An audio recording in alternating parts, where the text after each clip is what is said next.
I was an assistant at Cincinnati, and it's awesome to be in here. It's awesome to be a part of such a great basketball environment, and that's what college basketball is all about.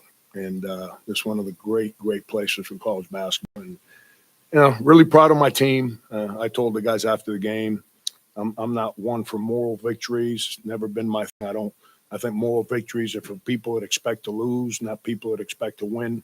Um, uh, and I've never been very happy after a loss. But I told my team, and this is my 40th year on the sideline, and I don't think I've ever been proud the way I am right now after a loss. And we've got a fun group of guys that came in here and took on a really good team in a great environment and survived to take a shot to take the lead.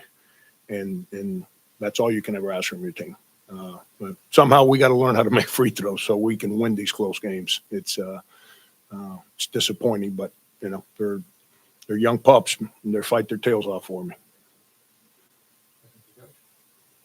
You guys do anything differently in the second half to frustrate Dayton?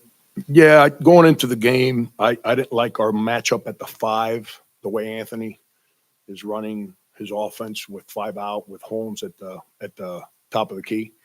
I felt that was with Josh Cohen. I felt if he, by the way, credit to Anthony that he's using Holmes differently every year he's been here. That's what coaching, player development, that's what it's all about. That's the beauty of what we do. But Josh Cohen is not ready to go defend good players out there. It's not his strength right now.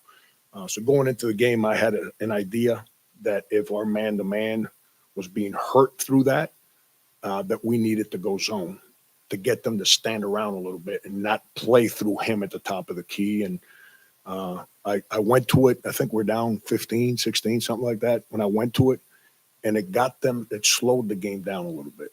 And then the second half, we were man, and had them playing a little faster than they wanted to play, I think.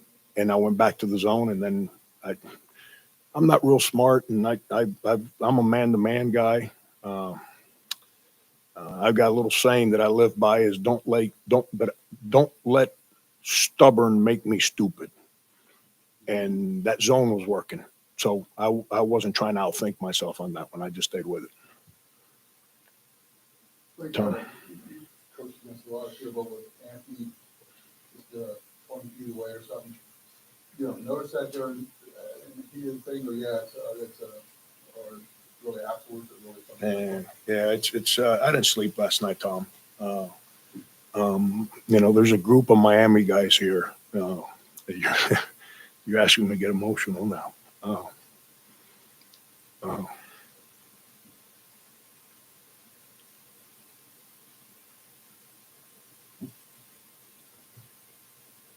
Oh boy, there's a group of guys from Miami that basically have been a part of our lives for a long time, and he and I started in this journey when we were 14 years old, and the challenges that he's gone through as a human being, and to have the courage to continue to be so strong, such a class individual.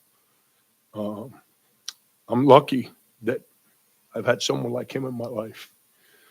Late in the game, I think it was our ball, and it was a 2-point game, and there was a timeout, or it was when they were looking to see if the ball had hit the rim or not.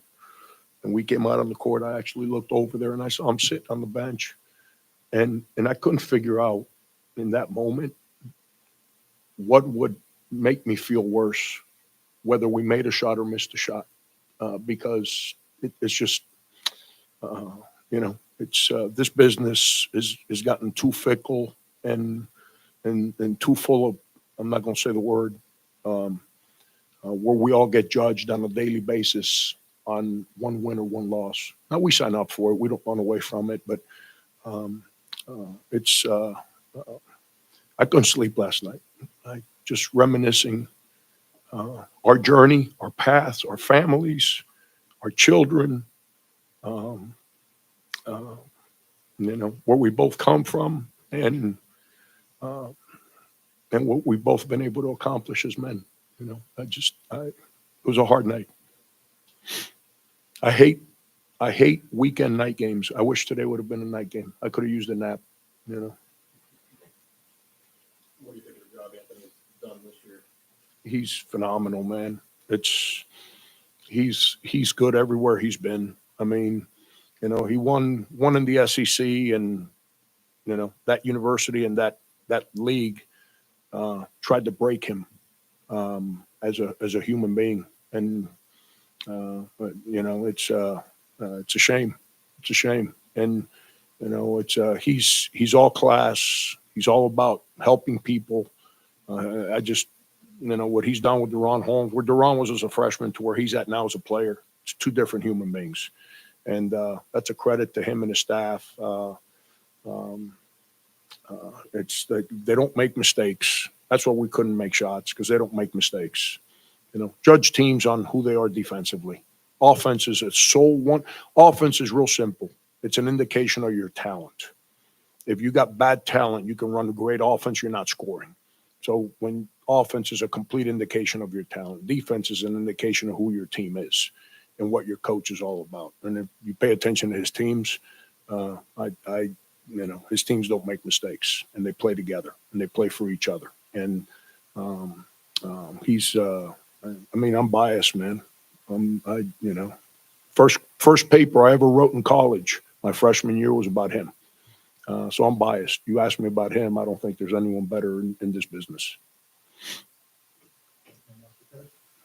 What's it like? Not only I saw it in your and you sat and you saw Makai there at the end of the line. What's it like seeing Makai, seeing his son there on the team too, and they have a chance to say something?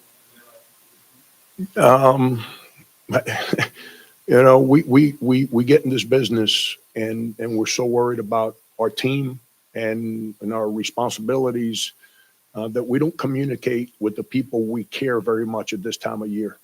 And as I'm getting ready for this game a couple days ago, I pick up the roster and I saw his name on the roster, and I was like, holy cow, I can't wait to give him a hug. And it's our children. He's godfather to my oldest son. My oldest son played for us last year, and at the end of the season, he didn't know what he was going to do. And Anthony took him under his wing to advise him as to what he needed to do on my behalf. And seeing Makai and that big smile break out there when we hugged, that's what life's all about, man. That's what life's all about.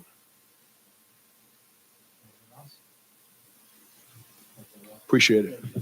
Tom, you got me, brother. Sorry.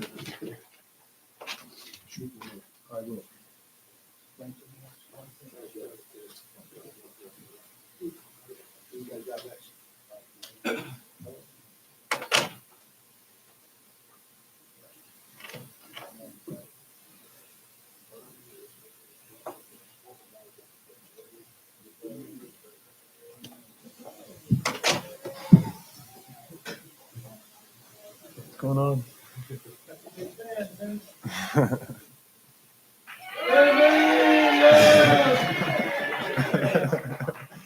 Wow, I love you guys.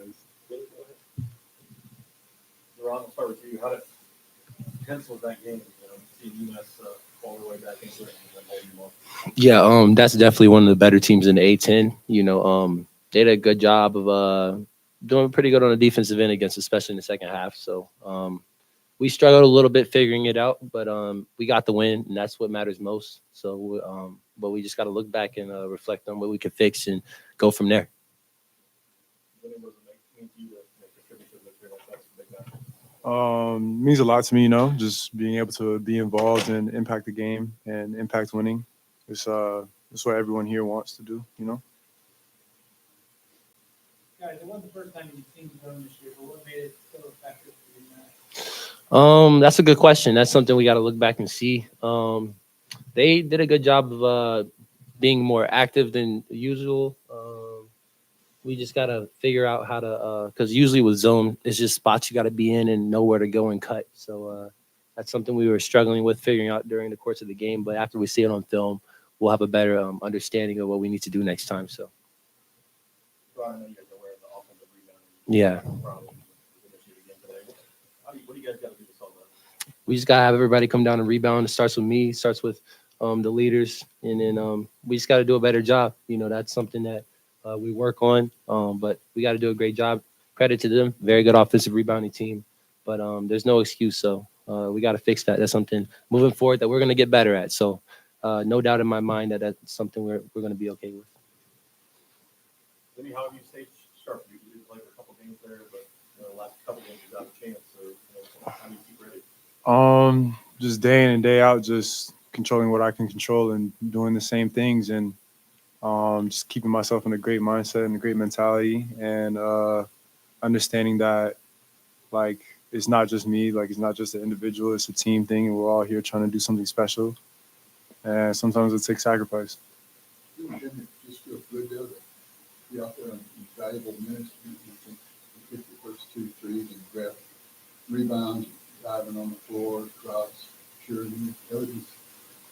Yeah, everything you just said, like words can't even express it. To be honest, it's just day by day and just building off of that, and hoping there's no stoppages or obstacles. Ryan, you guys come up with 2 big wins to open up conference play against 2 really good teams. Both are coming out on winning streak, 10-win teams. Yeah, how important is that to start conference play that way and to play quality opponents, already get a road win, and then obviously the win today? It's very important. Our team is capable of everything, so we just got to take things one game at a time and lock in. You know, we're going to enjoy the win tonight, but we got a very tough opponent coming up next, so can't take anybody for granted. So we're just moving the needle one by one, and if we do that, we'll be in good shape. Ron, how important is Jimmy's contribution to guys up and down the bench? That's huge. You know, Zimmy's able to come in and be a spark for us. You know, whether it's scoring, whether it's rebounding, he does what he needs to do to stay on the floor. Obviously, he had a great game, and I've seen him do it consistently through games and practices. So to have a player like that is a very big deal. So credit to him for that. That's his hard work he put in over the summer. And you're the last guy left in the 2020 team, and they didn't play that year. But you saw what happened that year. Are you seeing anything similar with this team? Oh, for sure. I feel like we can do it again. I don't see any reason why we can't. How much would it mean to you? What you guys lost that year when you see that? It would mean a lot. It would mean a lot to me, especially like being more a part of it, you know? Like that was just my first year, like redshirted, just learning. So being able to like actually actively be a part of the process would just be a really great thing. If you eat a donut and you like it, what you want to do? Eat it again. You know what I'm saying? Bro, big first half, the bottom is up in the second. Mhm.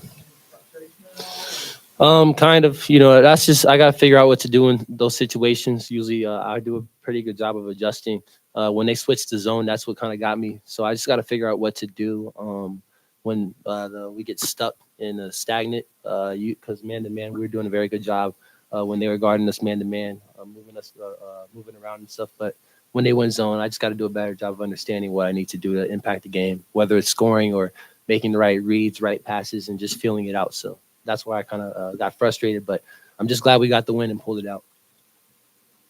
You ever look back at that Rhode Island game so long ago that you were just like a man on fire, and you know it's back in there someplace, and you kind of pull it back out again or what? Yeah, like since that Rhode Island game, I've had injuries, I've had setbacks, and like it's still in there. Like I fully believe and fully confident it's still in there.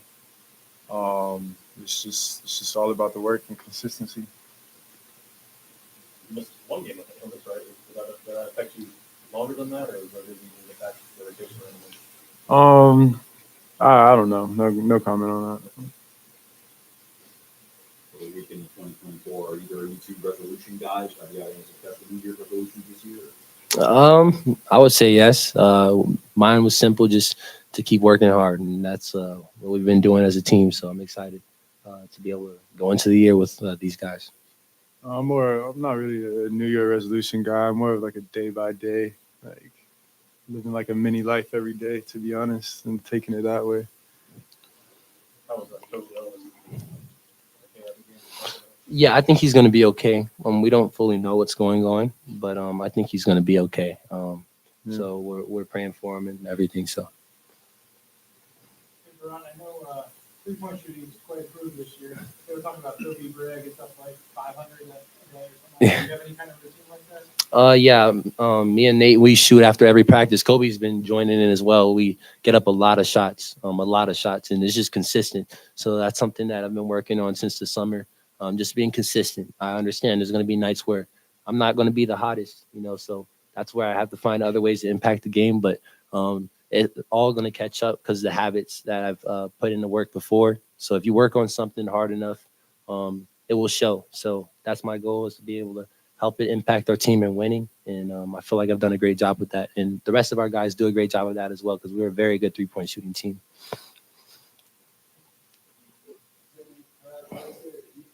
Your mom and dad are probably both active parents.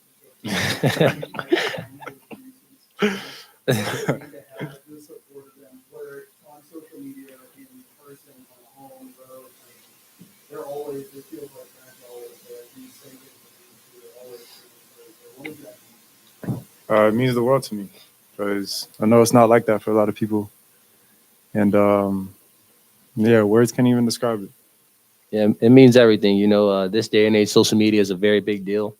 So to see fam on there is pretty cool. So, sometimes, I remember when we had our days of really struggling, I had to tell my mom sometimes, hey, you got to understand that there's going to be some people that say some things that you might not like, but you can't comment about everything. So it's a blessing, though, to be able to have the support system. They're our fam. So just like our circle here that we all got together, we have each other's back, is the same thing. It's just family being family. Anything else? Thank you, Joe. Good job. Thank you, guys. Thank you guys. You stole the sheet? Yeah, it's not your sheet, though.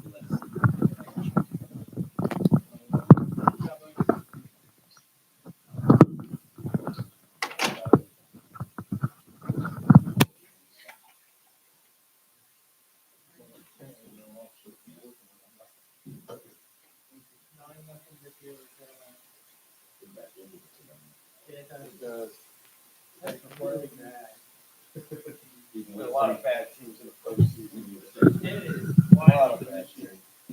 I mean, it's bad. You go to the list for last month. Still 28-25 with 3 minutes left. What is it? 28-25 with 3 minutes left. Titans ball.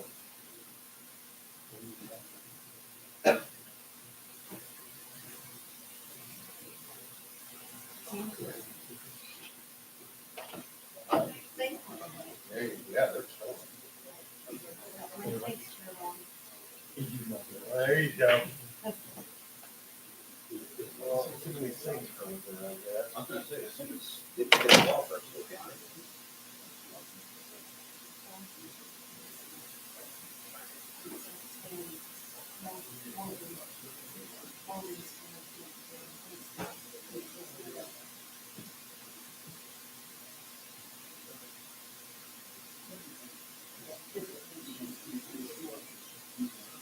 Yeah, the world can get the ball covered. So,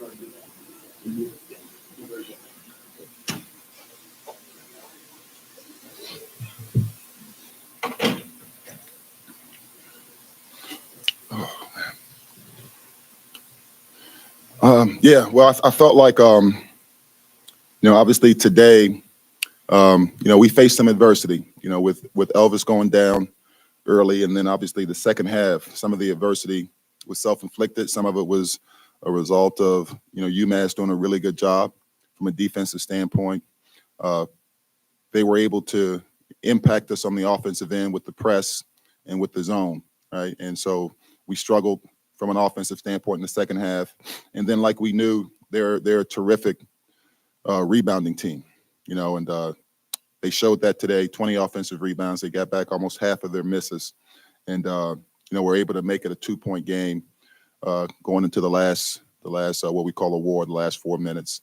I thought our guys did a really good job of being able to stay together, and we had guys step up and make plays when they needed to make plays, and that's what you want to see. I think every good team, every championship team has nights like this, where adversity hits in one way, shape, or form, and how you respond to that shows the test of character. And so I thought our guys were able to do that, and be able to preserve the win.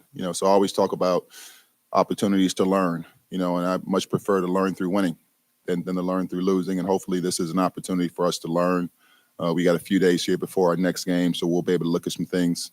Don't have any answers in terms of, Elvis's status moving forward. We'll know that, I guess, here in a few days once we look at some things. But yeah, just proud of the way our guys were able to fight and win. And, I think a lot of credit should go to Coach Martin and his group. They did a heck of a job kind of revamping their roster, and had a great non-conference and great start to conference play. And those guys battled.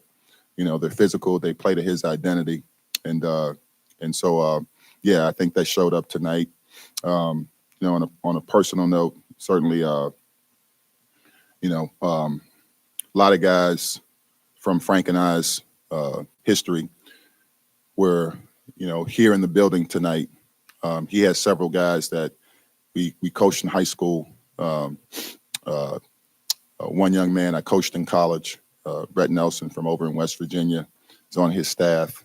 And then several guys that just came up, to the game. And, we are all a product of Miami Senior High School, and legendary coach and Shaky Rodriguez passed away back in 2020.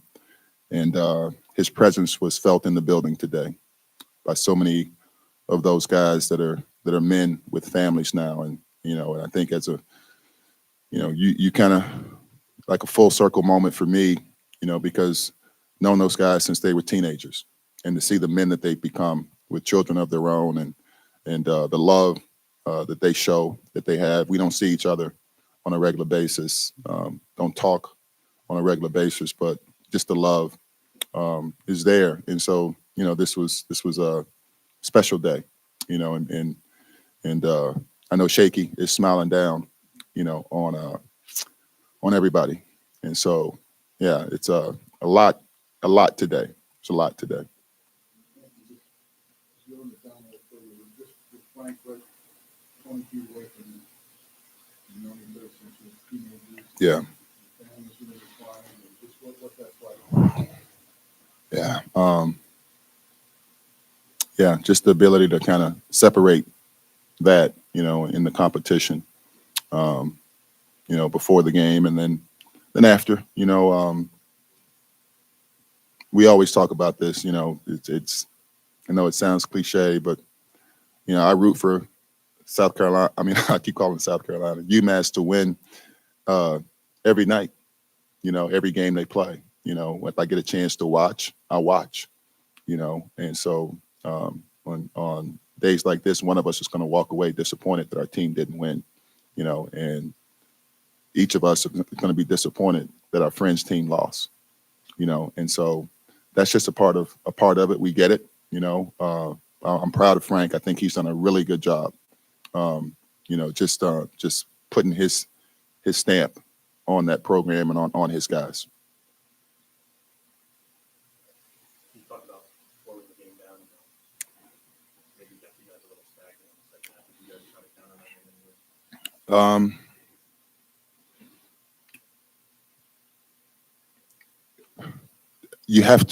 You kind of have to get stops and rebounds to play with tempo, and so when the game goes to, taking the ball out of the net, going against a press, and then them falling back zone, it's really hard to play with tempo, right? And so you have to make sure you're taking care of the ball and that you're trying to get good shots. I thought offensively we were disjointed. Some things that we wanted to do, we didn't execute very well today. And that kind of led to, late possessions, late clocks. We had guys that just for whatever reason, maybe it was being at different positions for extended period of time. Maybe it was being on the floor for extended minutes. We were kind of disjointed today, right? And so very uncharacteristically, our offensive efficiency was poor in the second half. We were really good in the first half. The zone kind of disrupted that, right? In order to play zone, they had to score, right? And they were able to get second shots that led to free throws or easy baskets, right? And so we're taking it out of the net, going against a set defense. That's just basketball, right? You can't play with tempo when the other team is scoring and setting up a press and slowing you down and then going back to his own. So give them credit. They did a really good job today of being able to play the game, get the game at the pace and the way they wanted to get it going.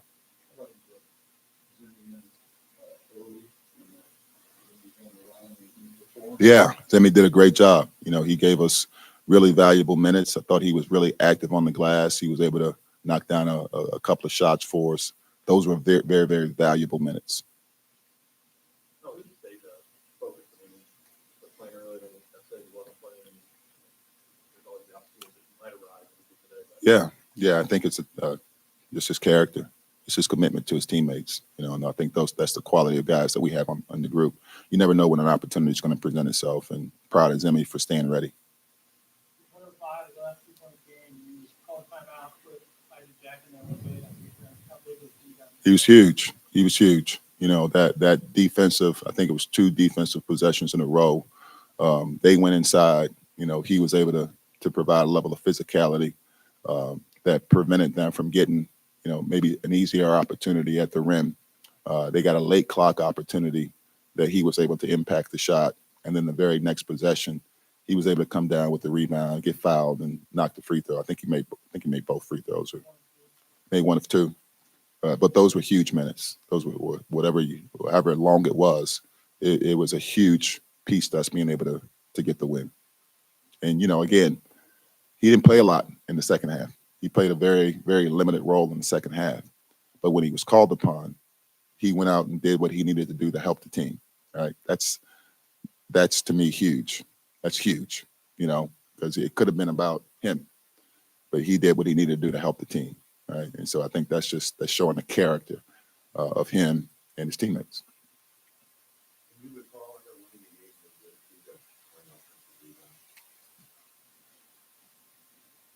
No, not off the top of my head, no.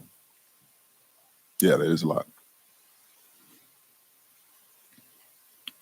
All right, guys. Thanks.